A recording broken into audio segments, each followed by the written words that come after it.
Nabi Nuh alaihissalam lahir di masa yang penuh dengan kesesatan. Sejak generasi Nabi Adam alaihissalam, manusia hidup dalam satu kesatuan, mengenal Tuhan yang sama, mengikuti ajaran kebenaran. Namun semakin lama, manusia mulai terpecah, mengikuti hawa nafsu dan menjauh dari jalan yang benar. Disinilah Nabi Nuh kecil mulai hidup, di tengah masyarakat yang lebih banyak menyembah berhala daripada menyebut nama Allah Subhanahu wa Ta'ala. Dari kitab Tarikh Al-Rusul wal Muluk karya Al-Tabari dan Qisas Al-Anbiya karya Ibnu Katsir, kisah ini menjadi salah satu cerita peringatan terbesar dalam sejarah Islam. Nabi Nuh alaihissalam tumbuh sebagai anak yang berbeda. Ia dikenal patuh, cerdas, dan memiliki ketenangan yang mendalam. Suatu hari saat Nabi Nuh kecil tengah duduk di bawah pohon besar di tepian desa, ayahnya, Lamik bin Matusyalah, mendekatinya. "Nuh," kata Lamik sambil menepuk bahunya, "kau adalah satu-satunya cahaya di tengah kelamnya dunia ini. Tak banyak lagi orang yang tetap memegang ajaran kakek buyut kita, Nabi Idris alaihissalam." "Ayah," jawab Nabi Nuh lembut, "mengapa mereka memilih berhala, padahal kita tahu bahwa Allah Subhanahu wa Ta'ala adalah pencipta segalanya?" Lamik menarik napas panjang. "Setan, nak. Dia tak pernah berhenti memperdaya manusia. Ia membujuk mereka agar menganggap patung-patung itu sebagai perantara untuk mendekatkan diri kepada Allah Subhanahu wa Ta'ala. Dan perlahan manusia mulai menyembahnya. Ketika kebaikan dari orang-orang saleh yang mereka hormati seolah berpindah pada patung, mereka melupakan Allah Subhanahu wa Ta'ala." Nabi Nuh alaihissalam mengangguk, meresapi kata-kata ayahnya. Perjalanan hidupnya seakan telah terarah sejak awal untuk memperbaiki apa yang rusak di sekitarnya. Saat Nabi Nuh dewasa, keadaan semakin buruk. Raja Bewaras, penguasa di tanah Persia, terus menyebarkan ajaran sihir dan kekafiran. Di hadapan Nabi Nuh alaihissalam, berbagai kejahatan kerap terjadi, dari mencuri, minum minuman keras, hingga larut dalam hiburan duniawi yang tak mengenal batas. Nuh sering menyendiri, bermunajat kepada Allah Subhanahu wa Ta'ala, memohon petunjuk untuk membangkitkan kembali kesadaran umatnya. Di suatu sore, Nabi Nuh alaihissalam kembali menyaksikan berhala-berhala besar yang diletakkan di pusat desa. Patung-patung dengan nama seperti Wad, Suwa, Yaguth, Ya'uq, dan Nasr berdiri megah, dipuja dan dipuja oleh kaum yang semakin jauh dari Allah Subhanahu wa Ta'ala. Mereka berbondong-bondong datang untuk meminta keselamatan, kekayaan, dan kebahagiaan kepada patung-patung itu. Mereka percaya bahwa patung-patung tersebut adalah lambang dari roh-roh orang saleh di masa lalu, seperti yang diceritakan para tetua mereka. Nabi Nuh alaihissalam mendekati sekelompok orang yang sedang berdoa di depan patung Wad, salah satu berhala yang dianggap sebagai pelindung kekuatan. "Saudara-saudaraku," kata Nabi Nuh alaihissalam dengan suara lembut namun penuh wibawa, "apakah kalian tak menyadari bahwa batu ini tak bisa memberi manfaat atau mudarat?"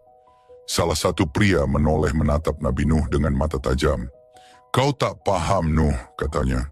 "Ini adalah lambang kebesaran leluhur kita, orang-orang suci yang melindungi kita dari segala bahaya. Leluhur kalian, manusia seperti kita, mereka telah tiada.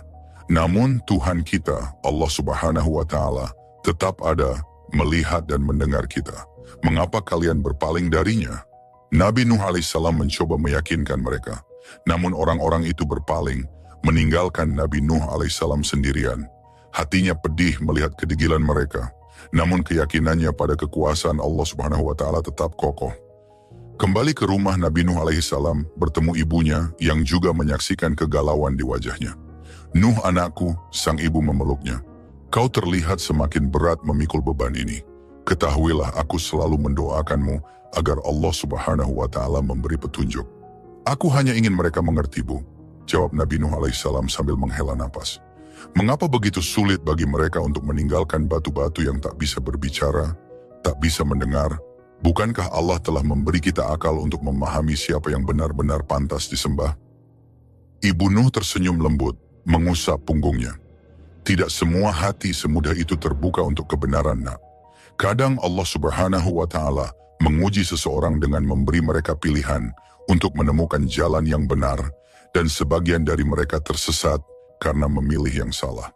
Nabi Nuh alaihissalam menatap ibunya penuh haru lalu berkata, "Mungkin inilah alasannya mengapa Allah Subhanahu wa Ta'ala memintaku bertahan hingga aku bisa menjadi suara yang mengingatkan mereka." Jauh sebelum Nabi Nuh alaihissalam lahir, di masa Yarid, keturunan Nabi Adam alaihissalam yang ke-10, mulai muncul penyimpangan. Ketika para pemimpin saleh yang terkenal dengan kebaikan dan akhlaknya meninggal, iblis menemukan celah untuk menyesatkan manusia. Dia mendekati para pengikut orang-orang saleh itu dalam bentuk manusia dan menawarkan solusi untuk mengabadikan ingatan mereka tentang pemimpin-pemimpin ini. Jika kalian membuat patung menyerupai mereka dan meletakkannya di tempat pertemuan kalian, maka kalian akan selalu mengingat kebaikan dan kebijaksanaan mereka, bisik iblis dengan lihai. Orang-orang pun setuju dan membangun patung-patung yang menyerupai Wadan, Suwa, Yaguth, Ya'uq, dan Nasr. Lambat laun, rasa hormat itu berubah menjadi pemujaan. Generasi berikutnya melihat bahwa orang tua mereka memuliakan patung-patung itu tanpa memahami sejarah di baliknya, dan mereka mulai meyakini bahwa patung-patung tersebut adalah dewa-dewa yang memiliki kekuatan besar. Pada usia sekitar 480 tahun, Allah Subhanahu wa Ta'ala mengangkat Nabi Nuh alaihissalam sebagai nabi dan rasul. Nabi Nuh alaihissalam merasa bangga sekaligus cemas akan tugas yang berat ini. Ia harus menantang keyakinan seluruh kaumnya, melawan kepercayaan yang telah berakar kuat, dan mengajak mereka kembali pada jalan yang benar. Dengan perintah Allah Subhanahu wa Ta'ala, Nabi Nuh alaihissalam mulai berdakwah secara terang-terangan, berbicara kepada para pemimpin kaumnya, mendatangi mereka satu persatu. Sebuah peristiwa terjadi ketika Nabi Nuh alaihissalam mendatangi para pemimpin kaum di alun-alun desa dan berbicara di depan mereka dengan suara lantang. "Wahai kaumku, sesungguhnya aku adalah pemberi peringatan yang nyata bagi kalian. Janganlah kalian menyembah selain Allah Subhanahu wa Ta'ala, dan jangan kalian menjadikan berhala-berhala ini sebagai Tuhan kalian. Aku khawatir jika kalian terus melakukan ini, kalian akan tertimpa azab yang pedih." Seorang pemimpin suku dengan tatapan sinis bangkit dari tempat duduknya dan berteriak, "Kau siapa, Nuh, sehingga kau merasa layak untuk menggurui kami? Kami telah mengikuti ajaran leluhur kami sejak lama. Jangan berpura-pura lebih suci dariku." Nabi Nuh alaihissalam tak gentar. Ia mendekati pria itu dan berkata dengan suara lembut namun tegas, "Aku hanya menyampaikan apa yang Allah perintahkan. Bukankah kita diciptakan olehnya? Mengapa kita menyembah sesuatu yang kita buat sendiri dengan tangan kita?" Namun pria itu menatap Nabi Nuh alaihissalam dengan kebencian. "Kami tak akan mendengarkan kata-katamu, Nuh. Jika engkau terus mengganggu, maka kami tak akan segan menghukummu." Nabi Nuh alaihissalam menarik napas dalam-dalam. "Aku hanya ingin kebaikan bagi kalian. Tugas ini adalah perintah dari Tuhan yang menciptakan kita semua. Jangan berpaling saudara-saudaraku sebelum penyesalan datang." Sahabat umat muslim, sebelum melanjutkan kisahnya, kami mohon agar Anda menonton video ini hingga akhir supaya tidak terjadi kesalahpahaman. Jangan lupa untuk memberikan like, subscribe, dan tinggalkan komentar jika ada yang perlu diluruskan dari kisah kali ini. Bismillah, mari kita mulai kisahnya.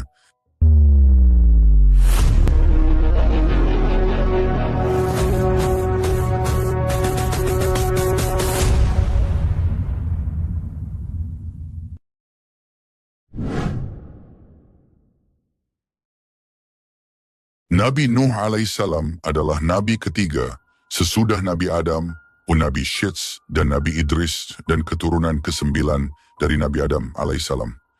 Ayahnya adalah Lamik bin Metushalih bin Idris. Beberapa tahun dari kematian Nabi Adam alaihissalam, banyak hal berubah di muka bumi. Dan bertepatan dengan fitrah manusia itu sendiri, terjadilah kealpaan terhadap wasiat Nabi Adam alaihissalam. Kesalahan yang dahulu kembali berulang. Seperti mana ketika Nabi Adam dan Hawa melupakan ketetapan Allah Subhanahu wa Ta'ala untuk menjauhi pohon di dalam surga. Seperti itulah manusia melupakan ajaran ilahi yang dilangsungkan di muka bumi selepas turun dari surga. Sebelum lahirnya kaum Nabi Nuh, telah hidup 5 orang saleh dari datuk-datuk kaum Nabi Nuh alaihissalam. Mereka hidup selama beberapa zaman kemudian mereka wafat. Nama-nama mereka adalah Wad, Suwa, Yaguth, Ya'uq, dan Nasr. Dan mereka berkata, Jangan sekali-kali kamu meninggalkan penyembahan Tuhan-Tuhan kamu. Dan jangan pula sekali-kali kamu meninggalkan penyembahan Wat.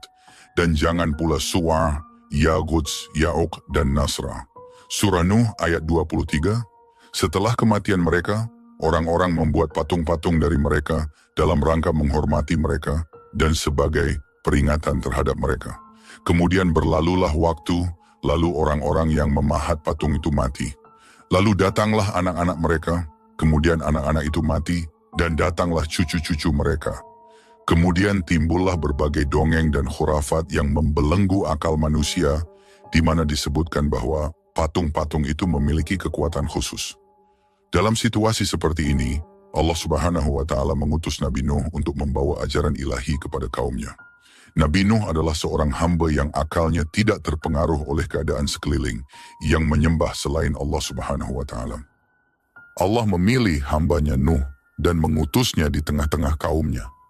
Dakwah Nabi Nuh kepada kaumnya, dan sesungguhnya kami telah mengutus Nuh kepada kaumnya. Lalu ia berkata, "Hai kaumku, sembahlah oleh kamu Allah Subhanahu wa Ta'ala, karena sekali-kali tidak ada Tuhan bagimu selain Dia. Maka mengapa kamu tidak bertakwa kepadanya?" Surah Al-Mu'minun ayat 23. Nabi Nuh menjelaskan kepada kaumnya bahwa mustahil terdapat selain Allah yang Maha Esa sebagai pencipta. Ia memberikan pengertian kepada mereka bahwa dunia telah lama menipu mereka dan telah tiba waktunya untuk menghentikan tipuan ini. Nuh menyampaikan kepada mereka bahwa Allah Subhanahu wa Ta'ala telah memuliakan manusia. Dia telah menciptakan mereka, memberi mereka rezeki, dan menganugerahi akal dan tubuh yang sehat kepada mereka. Manusia mendengarkan dakwahnya dengan penuh nikmat. Dakwah Nabi Nuh cukup menggoncangkan jiwa mereka di kala itu. Nabi Nuh menarik perhatian kaumnya agar melihat alam semesta yang diciptakan oleh Allah Subhanahu wa Ta'ala berupa langit dengan matahari, bulan, dan bintang-bintang yang menghiasinya. Bumi dengan kekayaan yang ada di atas dan di bawahnya. Itu menjadi bukti dan tanda nyata akan adanya keesaan Tuhan yang harus disembah dan bukan berhala-berhala yang mereka buat dengan tangan mereka sendiri. Di samping itu, Nabi Nuh juga memberitakan kepada mereka bahwa akan ada ganjaran yang akan diterima oleh manusia atas segala amalannya di dunia, yaitu syurga. Bagi amalan kebajikan dan neraka, bagi segala pelanggaran terhadap perintah agama yang berupa kemungkaran dan kemaksiatan. Nabi Nuh yang dikaruniakan Allah Subhanahu wa Ta'ala dengan sifat-sifat yang patut dimiliki oleh seorang nabi, fasih dan tegas dalam kata-katanya, bijaksana dan sabar dalam tindak tanduknya, melaksanakan tugas risalahnya kepada kaumnya. Akan tetapi walaupun Nabi Nuh telah berusaha sekuat tenaganya berdakwah kepada kaumnya, ternyata hanya sedikit sekali dari kaumnya yang dapat menerima dakwahnya dan mengikuti ajakannya, yang menurut sementara riwayat tidak melebihi bilangan 100 orang. Mereka pun terdiri dari orang-orang yang miskin berkedudukan sosial lemah, sedangkan orang yang kaya raya berkedudukan tinggi dan terpandang dalam masyarakat, yang merupakan pembesar-pembesar dan penguasa-penguasa tetap membangkang, tidak mempercayai Nabi Nuh, mengingkari dakwahnya, dan tidak merelakan melepas agamanya dan kepercayaan mereka terhadap berhala-berhala mereka. Bahkan mereka berusaha dengan mengadakan persekongkolan hendak melumpuhkan dan menggagalkan usaha dakwah Nabi Nuh. Berkata mereka kepada Nabi Nuh, "Bukankah engkau hanya seorang daripada kami dan tidak berbeda daripada kami sebagai manusia biasa? Jikalau betul Allah akan mengutuskan seorang rasul yang membawa perintahnya, niscaya Ia akan mengutuskan seorang malaikat yang patut kami dengarkan kata-katanya dan kami ikuti ajakannya, dan bukan manusia biasa seperti engkau. Hanya dapat diikuti orang-orang rendah kedudukan sosialnya seperti para buruh petani, orang-orang yang tidak berpenghasilan, yang bagi kami mereka seperti sampah masyarakat. Pengikut-pengikutmu itu adalah orang-orang yang tidak mempunyai daya pikiran dan ketajaman otak. Mereka mengikutimu secara buta tuli, tanpa memikirkan dan menimbangkan secara benar atau tidaknya dakwah dan ajakanmu itu. Coba agama yang engkau bawa dan ajaran-ajaran yang engkau dakwahkan kepada kami. Itu betul-betul benar, niscaya kamilah lebih dulu mengikutimu, dan bukannya orang-orang yang mengemis pengikut-pengikutmu itu. Kami sebagai pemuka-pemuka masyarakat yang pandai berfikir, memiliki kecerdasan otak, dan pandangan yang luas dan yang dipandang masyarakat sebagai pemimpin-pemimpinnya, tidaklah mudah kami menerima ajakanmu dan dakwahmu. Engkau tidak mempunyai kelebihan di atas kami tentang soal-soal kemasyarakatan dan pergaulan hidup. Kami jauh lebih pandai dan lebih mengetahui daripadamu tentang hal itu semuanya. Anggapan kami terhadapmu tidak lain dan tidak bukan bahwa engkau adalah pendusta belaka. Nabi Nuh berkata menjawab ejekan dan olok-olokan kaumnya. Apakah engkau mengira bahwa aku dapat memaksa kamu mengikuti ajaranku? Atau mengira bahwa aku mempunyai kekuasaan untuk menjadikan kamu orang-orang yang beriman? Jika kamu tetap menolak ajakanku dan tetap membuta tuli terhadap bukti-bukti kebenaran dakwahku dan tetap mempertahankan pendirianmu yang sesat, yang diilhamkan oleh kesombongan dan kecongkakan karena kedudukan dan harta benda yang kamu miliki. Aku hanya seorang manusia yang mendapat amanah dan diberi tugas oleh Allah Subhanahu wa Ta'ala untuk menyampaikan risalahnya kepadamu. Jika kamu tetap berkeras kepala dan tidak mau kembali ke jalan yang benar dan menerima agama Allah yang diutuskannya kepadaku, maka terserahlah kepada Allah untuk menentukan hukumannya dan ganjarannya terhadapmu. Aku hanya pesuruh dan rasulnya yang diperintahkan untuk menyampaikan amanahnya kepada hamba-hambanya. Allah lah yang berkuasa memberi hidayah kepadamu dan mengampuni dosamu atau menurunkan azab dan siksaannya di atas kamu sekalian, jika ia kehendaki. Dialah pula yang berkuasa menurunkan siksa dan azabnya di dunia, atau menangguhkannya sampai hari selanjutnya. Dialah Tuhan pencipta alam semesta ini, Maha Kuasa, Maha Mengetahui, Maha Pengasih, dan Maha Penyayang. Lalu kaum Nabi Nuh mengemukakan syarat dengan berkata, "Wahai Nuh, jika engkau menghendaki kami mengikutimu dan memberi sokongan dan semangat kepada kamu dan kepada agama yang engkau bawa, maka jauhkanlah para pengikutmu yang terdiri dari orang-orang petani, buruh, dan hamba-hamba sahaya itu. Usirlah mereka dari pergaulanmu, karena kami tidak dapat bergaul dengan mereka. Duduk berdampingan dengan mereka, mengikut cara hidup mereka, dan bergabung dengan mereka dalam suatu agama dan kepercayaan. Dan bagaimana kami dapat menerima satu agama yang menyamaratakan para bangsawan dengan orang awam, penguasa dan pembesar dengan buruh-buruhnya, dan orang kaya yang berkedudukan dengan orang yang miskin dan lemah?" Nabi Nuh menolak persyaratan kaumnya dan berkata, "Risalah dan agama yang aku bawa adalah untuk semua orang tiada pengecualian, yang pandai maupun yang bodoh, yang kaya maupun miskin, majikan ataupun buruh, di antara penguasa dan rakyat biasa. Semuanya mempunyai kedudukan dan tempat yang sama terhadap agama dan hukum Allah Subhanahu wa Ta'ala. Andai kata, aku memenuhi persyaratanmu dan meluluskan keinginanmu, menyingkirkan para pengikutku yang setia itu, maka siapakah yang dapat kuharapkan akan meneruskan dakwahku kepada orang lain? Dan bagaimana aku sampai hati menjauhkan daripadaku orang-orang yang telah beriman dan menerima dakwahku dengan penuh keyakinan dan keikhlasan, dikala kamu menolaknya serta mengingkarinya. Orang-orang yang telah membantuku dalam tugasku, dikala kamu menghalangi usahaku dan merintangi dakwahku. Dan bagaimanakah aku dapat mempertanggungjawabkan tindakan pengusiranku kepada mereka dan terhadap Allah Subhanahu wa Ta'ala, bila mereka mengadu bahwa aku telah membalas kesetiaan dan ketaatan mereka dengan sebaliknya, semata-mata untuk memenuhi permintaanmu, dan tunduk kepada persyaratanmu yang tidak wajar dan tidak dapat diterima oleh akal dan pikiran yang sehat. Sesungguhnya kamu adalah orang-orang yang bodoh dan tidak berpikiran sehat." Pada akhirnya, karena merasa tidak berdaya lagi mengingkari kebenaran kata-kata Nabi Nuh dan merasa kehabisan alasan dan hujatan untuk melanjutkan dialog dengan beliau, maka berkatalah mereka, "Wahai Nabi Nuh, kita telah banyak bermusyawarah dan berdebat, dan cukup berdialog serta mendengar dakwahmu yang sudah menjemukan itu. Kami tetap tidak akan mengikutimu dan tidak akan sesekali melepaskan kepercayaan dan adat istiadat kami.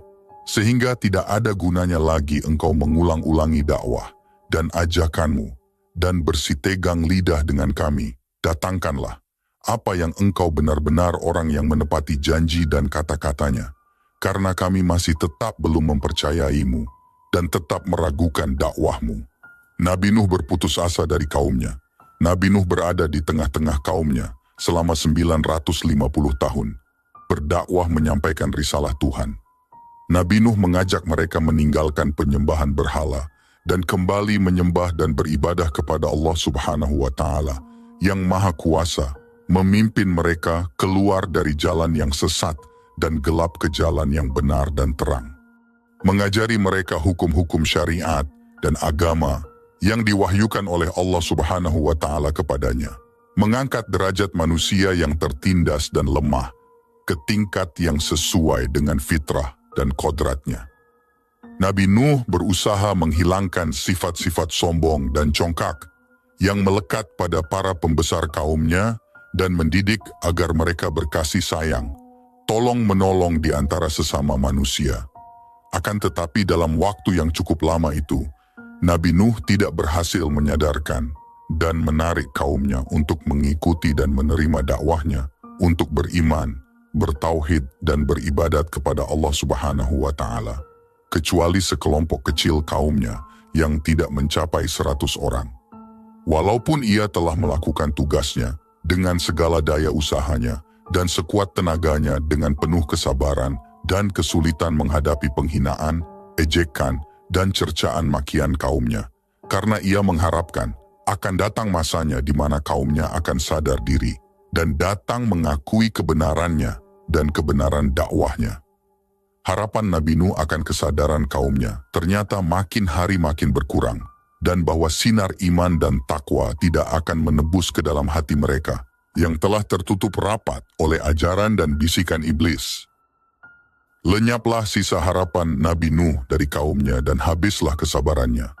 Ia memohon kepada Allah Subhanahu wa Ta'ala agar menurunkan azabnya di atas kaumnya yang berkepala batu, lalu berkata, "Ya Allah, janganlah engkau biarkan seorang pun daripada orang-orang kafir itu hidup dan tinggal di atas bumi ini. Mereka akan berusaha menyesatkan hamba-hambamu. Jika engkau biarkan mereka tinggal, dan mereka tidak akan melahirkan dan menurunkan selain anak-anak yang berbuat maksiat dan anak-anak yang kafir seperti mereka."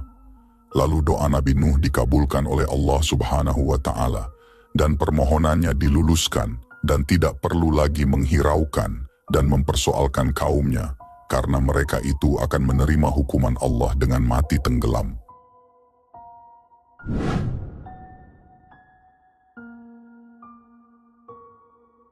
Segeralah Nabi Nuh mengumpulkan para pengikutnya dan mulai mereka mengumpulkan bahan yang diperlukan untuk maksud tersebut. Kemudian dengan mengambil tempat di luar dan agak jauh dari kota dan keramaiannya, mereka dengan rajin dan tekun bekerja siang dan malam, menyelesaikan pengerjaan perahu yang diperintahkan itu. Walaupun Nabi Nuh telah menjauhi kota dan masyarakatnya agar dapat bekerja dengan tenang tanpa gangguan bagi menyelesaikan pengerjaan perahunya, namun ia tidak luput dari ejekan dan cemoohan kaumnya yang kebetulan atau sengaja melalui tempat kerja pengerjaan perahu tersebut. Mereka mengejek dan mengolok-olok dengan mengatakan, "Wahai Nuh, sejak kapan engkau telah menjadi tukang kayu dan pembuat perahu? Bukankah engkau seorang nabi dan rasul menurut pengakuanmu? Kenapa sekarang menjadi seorang tukang kayu dan pembuat perahu? Dan perahu yang engkau buat itu di tempat yang jauh dari air, ini adalah maksudmu untuk ditarik oleh kerbau, ataukah mengharapkan angin yang akan menarik kapalmu ke laut?" Nabi Nuh dengan sikap dingin dan tersenyum seraya menjawab, "Baiklah, tunggu saja saatnya nanti. Jika kamu sekarang mengejek dan mengolok-olok kami, maka akan tibalah masanya kelak bagi kami untuk mengejek kamu, dan akan kamu ketahui kelak untuk apa perahu yang kami siapkan ini. Tunggulah saatnya azab dan hukuman Allah menimpa atas diri kamu." Setelah selesai pekerjaan pembuatan perahu yang merupakan alat angkutan laut pertama di dunia, Nabi Nuh kemudian menerima wahyu dari Allah, "Siap-siaplah engkau dengan perahumu, Bila tiba perintahku dan terlihat tanda-tanda daripadaku, maka segeralah angkut bersamamu di dalam kapalmu dan kerabatmu dan bawalah 2 pasang dari setiap jenis makhluk yang ada di atas bumi dan berlayarlah dengan izinku. Kemudian tercurahlah dari langit dan memunculkan dari bumi air yang deras dan dahsyat yang dalam sekelip mata. Telah menjadi banjir besar melanda seluruh kota dan desa menggenangi daratan. Perahu Nabi Nuh yang telah terisi penuh dengan para orang mukmin dan pasangan makhluk yang diselamatkan oleh Nabi Nuh atas perintah Allah Subhanahu wa Ta'ala. Dengan iringan Bismillahi majraha wa mursaha, berlayarlah perahu Nabi Nuh dengan lajunya menyusuri lautan air, menentang angin yang kadangkala lemah lembut dan kadang ganas dan dahsyat. Di kanan kiri perahu, terlihatlah orang-orang kafir bergelut melawan gelombang air yang menggunung berusaha menyelamat diri dari cengkraman maut yang sudah sedia menerkam mereka di dalam lipatan gelombang-gelombang itu. Tatkala Nabi Nuh berada di atas geladak perahu memperhatikan cuaca dan melihat-lihat orang-orang kafir dari kaumnya sedang bergelimpangan di atas permukaan air, tiba-tiba terlihatlah olehnya tubuh putra sulungnya yang bernama Kanaan timbul tenggelam, dipermainkan oleh gelombang yang tidak menaruh belas kasihan kepada orang-orang yang sedang menerima hukuman Allah Subhanahu wa Ta'ala itu. Pada saat itu, tanpa disadari, timbullah rasa cinta dan kasih sayang seorang ayah terhadap putra kandungnya yang berada dalam keadaan cemas, menghadapi maut ditelan gelombang. Nabi Nuh spontan terdorong oleh suara hati kecilnya berteriak. Dengan sekuat tenaga suaranya memanggil putranya. Wahai anakku, datanglah kemari dan gabungkan dirimu bersama keluargamu. Bertaubatlah engkau dan berimanlah kepada Allah agar engkau selamat dan terhindar dari bahaya maut yang engkau jalani hukuman Allah Subhanahu wa Ta'ala. Kanaan putra Nabi Nuh yang tersesat dan telah terkena racun rayuan syaitan dan hasutan kaumnya yang sombong dan keras kepala itu menolak dengan keras ajakan dan panggilan ayahnya yang menyayanginya dengan kata-kata yang menentang. Biarkanlah aku dan pergilah, jauhilah aku tidak sudi berlindung di atas geladak perahumu. Aku akan dapat menyelamatkan diriku sendiri dengan berlindung di atas bukit yang tidak akan dijangkau oleh air bah ini. Nuh menjawab, percayalah bahwa tempat satu-satunya yang dapat menyelamatkan engkau ialah bergabung dengan kami di atas perahu ini. Tidak akan ada yang dapat melepaskan diri dari hukuman Allah yang telah ditimpakan ini, kecuali orang-orang yang memperoleh rahmat dan keampunannya. Setelah Nabi Nuh mengucapkan kata-katanya, tenggelamlah Kanaan, disambar gelombang yang ganas, dan lenyaplah ia dari pandangan mata ayahnya, tenggelamlah ke bawah lautan air, mengikut kawan-kawannya, dan pembesar-pembesar kaumnya yang durhaka itu. Nabi Nuh bersedih hati dan berduka cita atas kematian putranya dalam keadaan kafir, tidak beriman dan belum mengenal Allah Subhanahu wa Ta'ala. Beliau berkeluh kesah dan berseru kepada Allah, "Ya Tuhanku, sesungguhnya putraku itu adalah darah dagingku dan adalah bahagian dari keluargaku, dan sesungguhnya janjimu adalah janji benar dan engkaulah maha hakim yang maha berkuasa." Allah berfirman, "Wahai Nuh, sesungguhnya dia putramu itu tidaklah termasuk keluargamu, karena ia telah menyimpang dari ajaranmu, melanggar perintahmu, menolak dakwahmu, dan mengikuti jejak orang-orang yang kafir daripada kaummu. Coretlah namanya dari daftar keluargamu. Hanya mereka yang telah menerima dakwahmu, mengikuti jalanmu dan beriman kepadaku, dapat engkau masukkan dan golongkan ke dalam barisan keluargamu, yang telah aku janjikan perlindungannya dan terjamin keselamatan jiwanya. Adapun orang-orang yang mengingkari risalahmu, mendustakan dakwahmu, dan telah mengikuti hawa nafsunya dan tuntutan iblis, pastilah mereka akan binasa menjalani hukuman yang telah aku tentukan, walau mereka berada di puncak gunung. Maka janganlah engkau sesekali menanyakan tentang sesuatu yang engkau belum ketahui. Aku ingatkan, janganlah engkau sampai tergolong ke dalam golongan orang-orang yang bodoh." Nabi Nuh sadar segera setelah menerima teguran dari Allah Subhanahu wa Ta'ala bahwa cinta kasih sayangnya kepada anaknya telah menjadikan ia lupa akan janji dan ancaman Allah terhadap orang-orang kafir termasuk putranya sendiri. Ia sadar bahwa ia tersesat pada saat ia memanggil putranya untuk menyelamatkannya dari bencana banjir, yang didorong oleh perasaan naluri darah yang menghubungkannya dengan putranya. Padahal sepatutnya cinta dan taat kepada Allah harus mendahului cinta kepada keluarga dan harta benda. Ia sangat sesalkan kelalaian dan kealpaannya itu dan menghadap kepada Allah, memohon ampun dan maghfirahnya dengan berkata, "Ya Allah, ya Tuhanku, aku berlindung kepadamu dari godaan syaitan yang terlaknat. Ampunilah kelalaian dan kealpaanku, sehingga aku menanyakan sesuatu yang aku tidak mengetahuinya. Ya Allah, bila Engkau tidak memberi ampun dan maghfirah, serta menurunkan rahmat bagiku, niscaya aku menjadi orang yang rugi."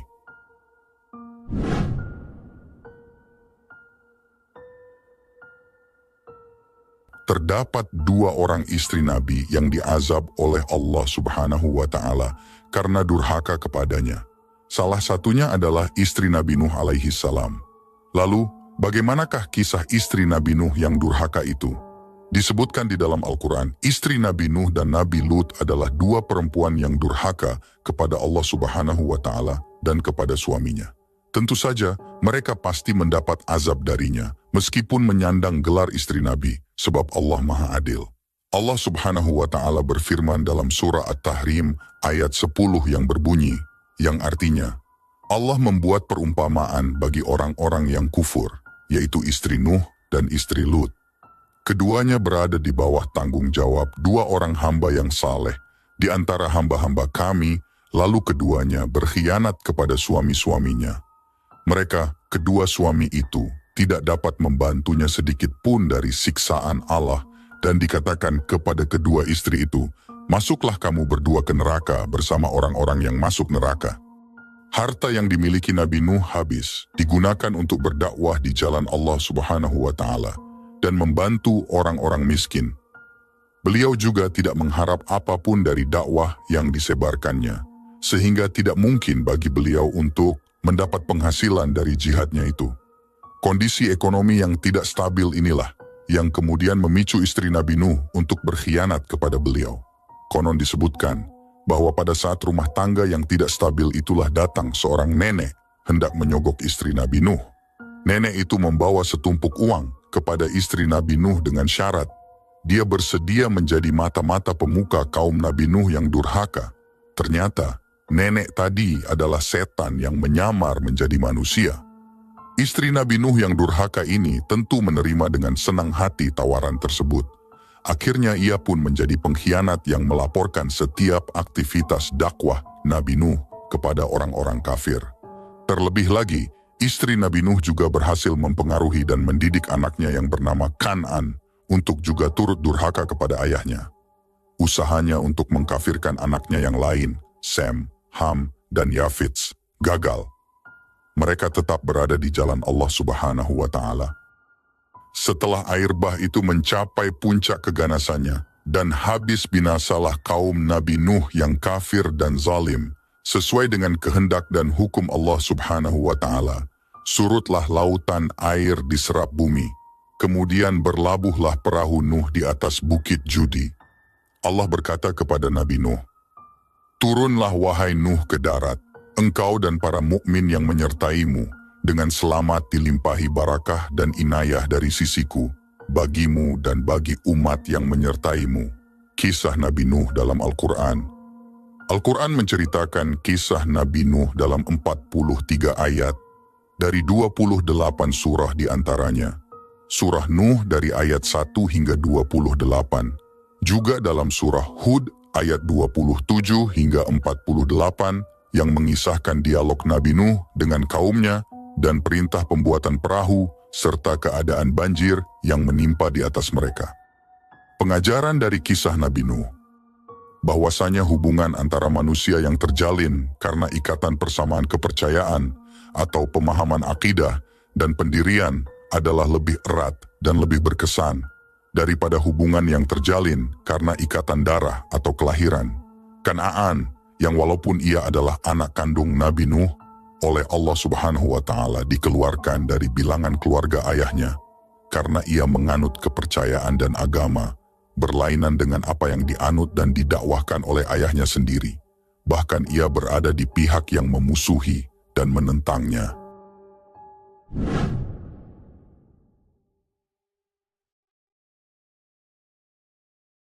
Hembusan angin sore di sebuah lembah dekat Karak membawa aroma keabadian.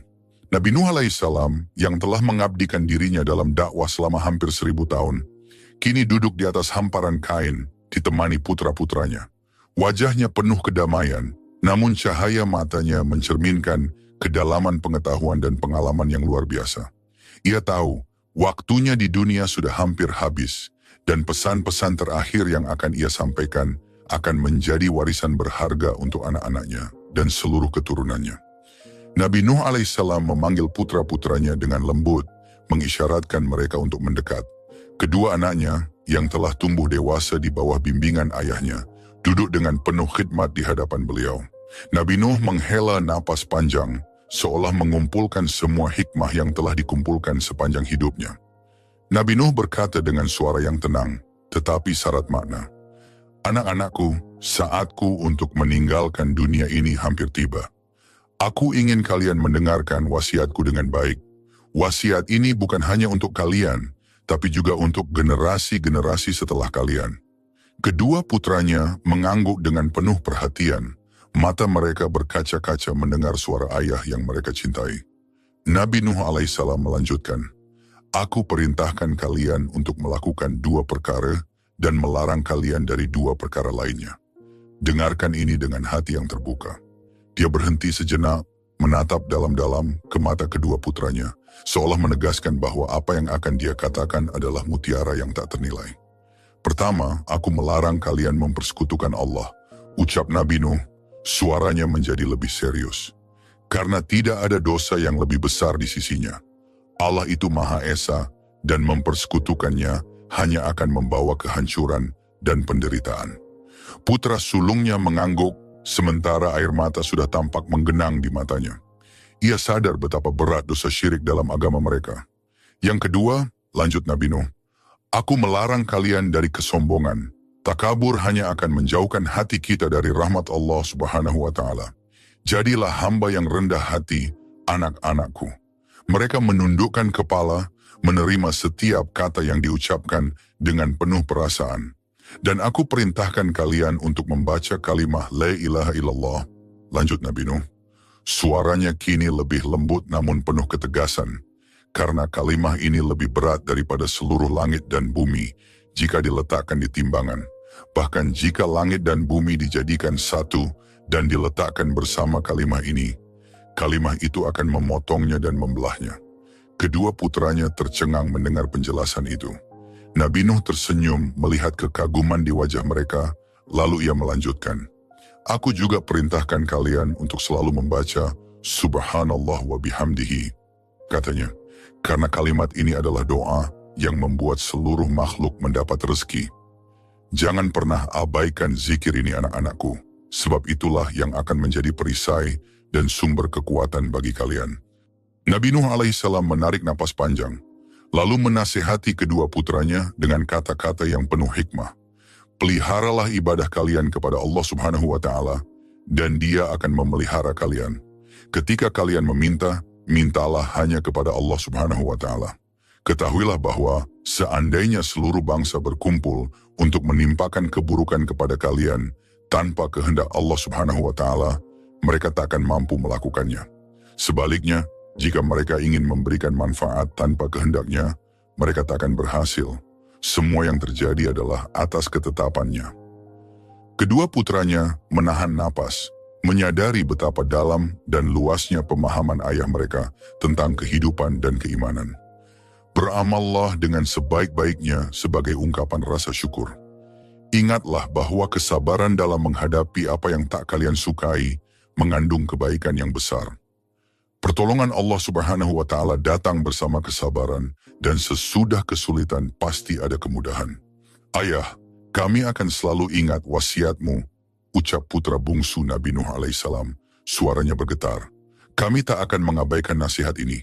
Nabi Nuh tersenyum tipis, menganggukkan kepalanya, lalu mengusap kepala putranya dengan kasih sayang yang dalam. Anak-anakku, semoga Allah selalu membimbing kalian. Beberapa hari kemudian, saat malam mulai larut, Nabi Nuh sedang beristirahat di kamarnya ketika sebuah suara lembut menyapanya.